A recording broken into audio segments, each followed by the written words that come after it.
Ukraine আর Russia মধ্যে এথোমাকানা লড়াই আর অঙ্কান অক্তরে ভারত রিনিক কেন্দ্রীয় বেসামরিক বিমান পরিবহন মন্ত্রী জ্যোতিরাদিত্য সিন্ধিয়া মেন ভারত খন পেয়া ফ্লাইট ইউক্রেন চালাকাन তাহেন मेनखान राशिया और यूक्रेन मुद्रे तापाम आरहो बर्तियन खातिर फ्लाइट दो रुअर हेना तबे परिस्थिति ठीक लेन खान बानार दिसम मुद्रे एतो होबोआ एयर स्पेस रेना चला हिजू। यूक्रेन में स्थिति की बात है। भारत सरकार कटिबद्ध है कि हमारे सभी नागरिकों की सुरक्षा पूर्ण रूप से की जाए। पिछले कई दिनों से जो लोग इच्छुक थे यूक्रेन से वापस आने के लिए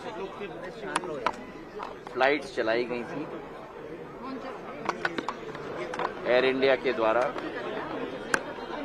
आज भी फ्लाइट यूक्रेन के लिए रवाना हो गई थी। 3 घंटे के फ्लाइट के बाद जब घटनाएं शुरू हुई यूक्रेन में तो हमको बताया गया है कि एयर स्पेस पूर्ण रूप से बंद किया गया है।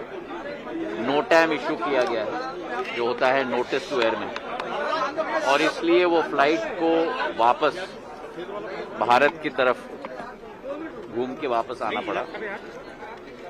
हम लोग कटिबद्ध हैं हमारे देश के नागरिकों की सुरक्षा के लिए। विदेश मंत्री जी के साथ भी मेरी चर्चा हुई है। जो स्थिति है उसका पल पल का जायजा हम लोग ले रहे हैं और जब स्थिति नियंत्रण में आएगी शीघ्र जब एयर स्पेस वहां खोला जाएगा हमारी फ्लाइट्स की शुरुआत दोबारा